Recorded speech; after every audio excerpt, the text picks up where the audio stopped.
I've played a lot of games. Some were masterpieces, some were disasters, and some were so weirdly good that I had to check twice if I accidentally dreamed them. These are the games that never got invited to the cool kids table, didn't trend on TikTok, and weren't plastered across your favorite YouTuber's thumbnail with that surprised face. But guess what? They're amazing. So today, we're diving into 15 great games you probably never played before. And if you did play these, congratulations, you officially have the rarest skill in gaming: taste. Children of the Sun is what happens when someone puts John Wick, a heat-seeking missile, and your unresolved childhood trauma into a blender, and then programs it into a tactical puzzle game. You control a bullet, yes, a literal bullet, like it's your pet snake doing parkour through cultists' skulls. You don't reload here, you reroute mid-air, zigzagging through heads like you're speed running a headache convention. The story is just your average tale of revenge, cults, and psychological unraveling, with the aesthetic of a goth graphic novel that listens to Radiohead. You don't just kill enemies, you snipe them with the intensity of someone who's been on hold with customer service for 40 minutes. This isn't Call of Duty, it's Call of Duct Tape and Grudges.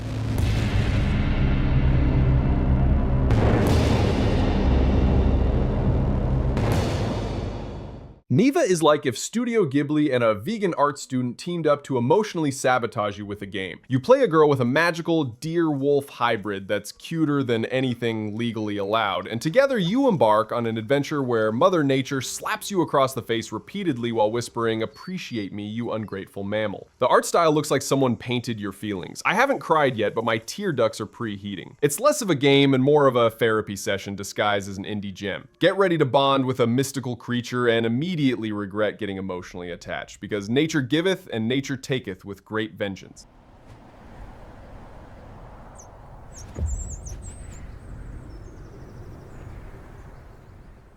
Solar Ash is what happens when Sonic the Hedgehog accidentally falls into a wormhole and lands in a Salvador Dali painting. You're not walking in this game, no. You're gliding, flipping, and speed skating across alien landscapes like Tony Hawk was hired to design intergalactic highways. Your enemies are cosmic eldritch monsters the size of suburban houses, and the combat feels like if ballet had a baby with parkour and then threw it into space. The plot is deep, but also vague enough to make you feel smart for interpreting anything, even if you're just looking at a floating eyeball going, yeah, this definitely symbolizes taxes. Play it for the movement, stay for the boss fights that feel like fighting skyscrapers on rollerblades.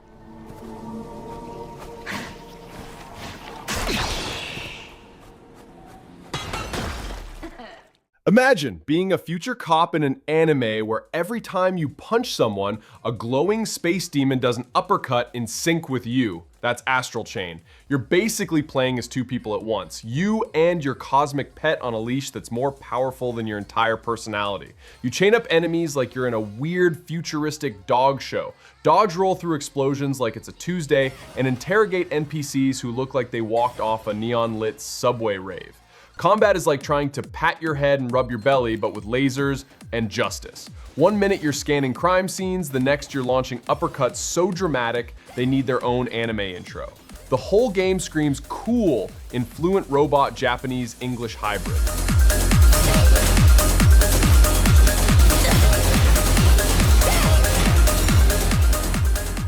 Ever Forward is the kind of puzzle game that looks peaceful on the outside but hides the mental equivalent of getting drop-kicked by algebra. You're this little girl stuck in a dreamy purgatory, solving puzzles that make you question your intelligence, your past, and possibly your Wi-Fi connection. The game acts all zen and artsy while it slowly breaks your brain into pieces like IKEA instructions in another language. Every level makes you feel like you're one wrong cube away from losing custody of your patience. Meanwhile, the world is beautiful enough to distract you from your failures, with floating platforms, glowing fields, and environments designed by someone who clearly owns more plants than friends. It's relaxing until it isn't.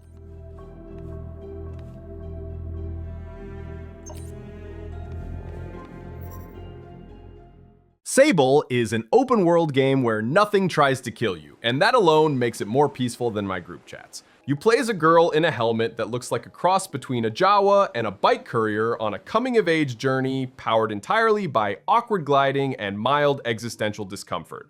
There's no combat, no time limits, just you, a hoverbike that handles like a lazy dolphin, and the freedom to get lost in a desert so artsy it could hang in a gallery. It's basically Breath of the Wild if everyone was too chill to fight and instead handed you quests like, please find my missing antique sandwich. The visuals are pure comic book poetry, and the soundtrack, it slaps so gently it tucks you in at night. It's like ASMR with jet engines.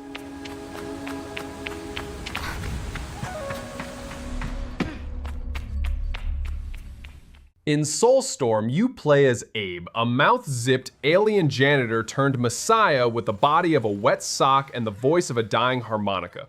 You lead your fellow Mudokons to freedom while solving puzzles that would have made Einstein scream into a pillow. Everything in this game is out to kill you. Fire, mines, snipers, your own clumsy hands, and every successful rescue mission feels like saving jelly beans from a microwave. The voice acting is amazing, but let's be honest, most of your friends will scream just before walking into an electric fence you didn't notice. It's frustratingly fun, like trying to build IKEA furniture while it's on fire.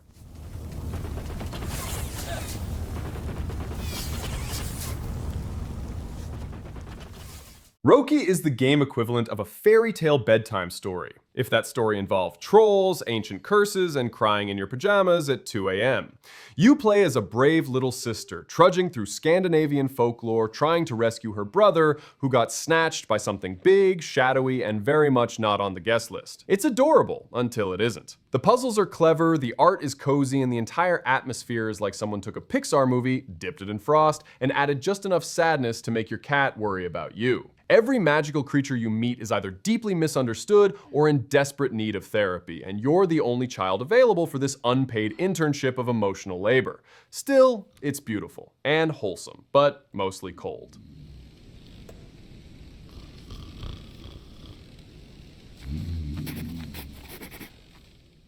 Imagine if fairy tales stopped being cute and decided to take up axe murdering as a hobby. That's Bramble. This game lures you in with its whimsical visuals and tiny child protagonists, then casually throws you into situations where you're running from creatures that look like they were designed by your nightmares during flu season. You'll be chased, grabbed, screamed at, and probably emotionally scarred, all in stunning HD. The Scandinavian folklore in this game feels less storybook bedtime and more campfire story that makes everyone sleep with the lights on. One moment you're admiring glowing flowers, the next you're being hunted by a banshee who shrieks like a kettle left on Saturn. It's adorable. It's horrifying. It's like being stalked by IKEA furniture possessed by ghosts.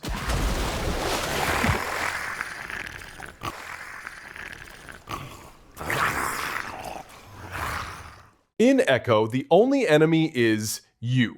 Literally. The game records your actions and creates clones that learn to do exactly what you do. So if you get smart and sneak around, they sneak. If you sprint like a caffeinated squirrel and fire wildly at furniture, they do that too. It's like being haunted by all your worst gameplay habits. At first, you feel like a tactical genius, until your doppelgangers corner you like angry reflections at a haunted mirror convention. The architecture looks like a luxury space hotel designed by someone who's allergic to color, and everything feels fancy enough to make you apologize for existing. Echo is part stealth, part action, and part passive-aggressive self-judgment. It's basically a sci-fi power trip where you're both the hero and your own annoying final boss.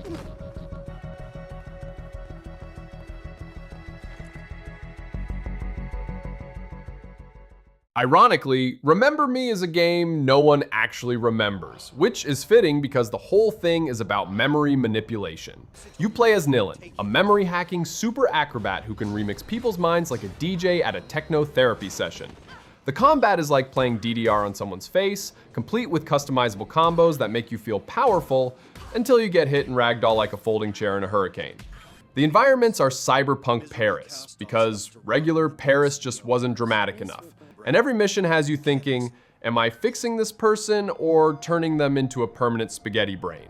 It's stylish, underappreciated, and has just enough brainy narrative to make you feel like you're solving societal collapse with ballet kicks and data theft. Why did no one play this? Probably because no one could figure out how to pronounce Neo Paris without sounding pretentious.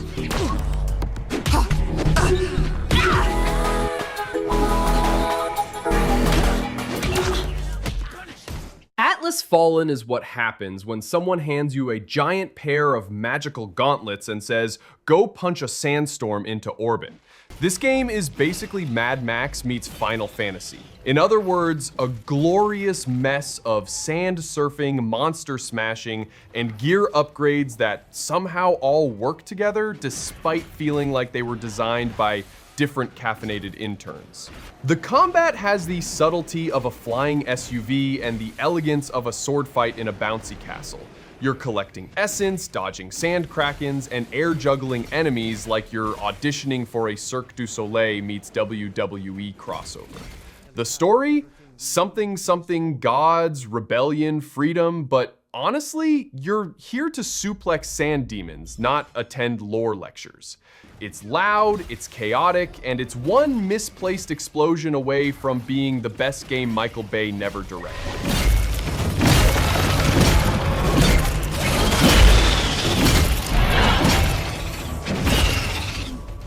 Elex 2 is the gaming equivalent of a sci-fi buffet where the chef keeps whispering, "It's fine, just try it." It has everything.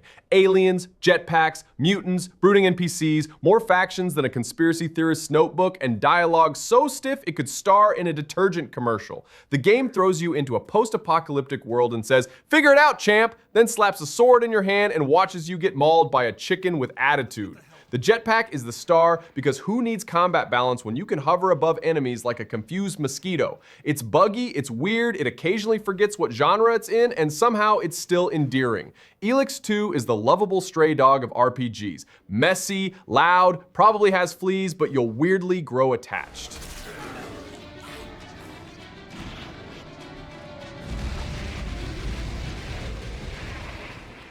Gravity Rush 2 doesn't care about physics, and it doesn't think you should either. You play as Kat, a girl who controls gravity, which sounds cool until you realize you'll be flinging yourself into walls like a confused superhero with a magnet stuck to her butt. The city is vertical, upside down, sideways, and occasionally inside a dream powered by jazz. Combat involves stylish kicks while floating midair like a magical kung fu balloon. Every time you try to walk somewhere, you'll end up flying past your destination like a majestic panicking pigeon. But when you do figure it out, it's bliss. The visuals are stunning, the world is massive, and the story swings between heartwarming and wait, did I just punch a god? Gravity Rush 2 is the game equivalent of a sugar rush during a bungee jump. Chaotic, beautiful, and borderline illegal.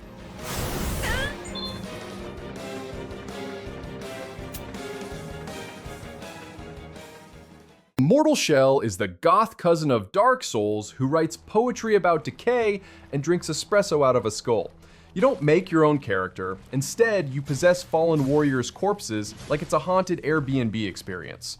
The combat is slow, heavy, and full of, oh no, I mistimed that and now I'm being politely dismantled by a frog with a cleaver. The hardened mechanic lets you turn into stone mid-swing, which sounds cool until you start abusing it like a raccoon with a stun grenade. The whole world is grim, slimy, and seems designed by someone who finds comfort in swamp fog. It's short, sharp, and harder than trying to explain why you keep dying to a possessed fishman with a violin. But hey, you'll look cool while suffering, and that's what really matters.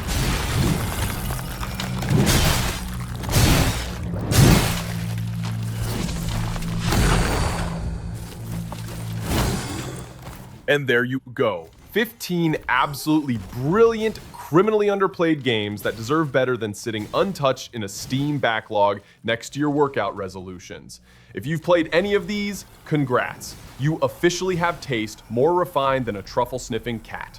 Drop a comment with the one you're most curious to try, hit that like button like it owes you money, and subscribe for more chaotic recommendations.